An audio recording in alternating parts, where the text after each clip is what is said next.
আসসালামু আলাইকুম সম্মানিত ভিউয়ার্স, আপনারা সকলে কেমন আছেন? আশা করি ভালো আছেন। দেশ কিংবা প্রবাসে থাকা সকল ব্যাংক গ্রাহকদের উদ্দেশ্যে মূল্যবান গুরুত্বপূর্ণ নিউজ নিয়ে আজকে আপনাদের মাঝে হাজির হয়েছি। আমাদের একটি দাবি, কবে আমাদের প্রাপ্য টাকা আমরা ফেরত পাবো?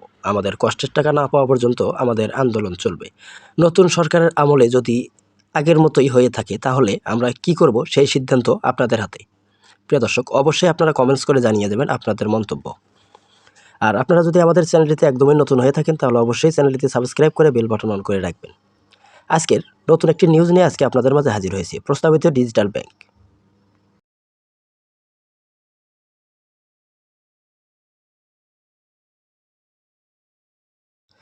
তড়িঘড়ি লাইসেন্স দেওয়ার উদ্যোগ নিয়ে উত্তপ্ত বাংলাদেশ ব্যাংক। গভর্নরের বিরুদ্ধে সংবাদ সম্মেলন। গতকাল রাতে governor doctor Ahsan H Mansur সমকালকে বলেন, নির্বাচনের পর এখন ইচ্ছা করে পানি ঘোলা করার চেষ্টা করছে একটি পক্ষ। ডিজিটাল ব্যাংকের লাইসেন্স দেওয়ার প্রস্তাব সোমবারের পরিচালনা পর্ষদের সভায় ওঠেনি, বরং ডিজিটাল ব্যাংকের লাইসেন্স দেওয়ার মূল্যায়ন প্রক্রিয়া কী হবে, মূল্যায়নের অগ্রগতি কোন পর্যায়ে, এসব নিয়ে আলোচনা হয়েছে।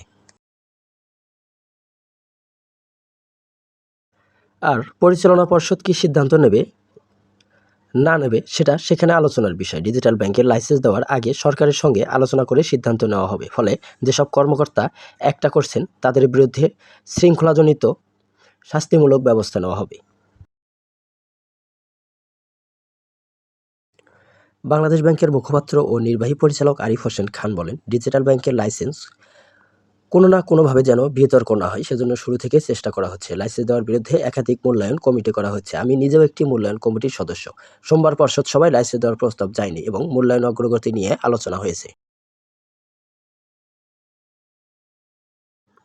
এছাড়া গভর্নরের স্বজনপ্রীতির মাধ্যমে নিয়োগ দেওয়ার উপদেষ্টাদের চুক্তি বাতিল, কেন্দ্রীয় ব্যাংকের নিয়োগ পদোন্নতিতে অচল অবস্থা দূর করা, ব্যাংক খাত নিয়ে গভর্নরের খেয়ালি বক্তব্য বন্ধ এবং বস্ত্রনিষ্ঠ প্রক্রিয়ার ব্যাংক রেজুলেশন নিশ্চিত করতে হবে। এক্ষেত্রে দুর্বল ব্যাংক হিসেবে এক্সিম ও সোশ্যাল ইসলামী ব্যাংক একীভূতকরণ নিয়ে প্রশ্ন তোলা হয়।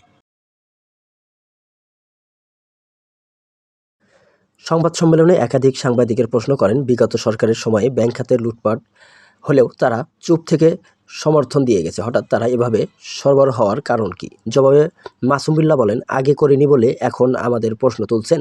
এখনও না বললে সামনে আবার প্রশ্ন তুলবেন। আমরা এই দায়ে বয়ে বেড়াতে চাই না।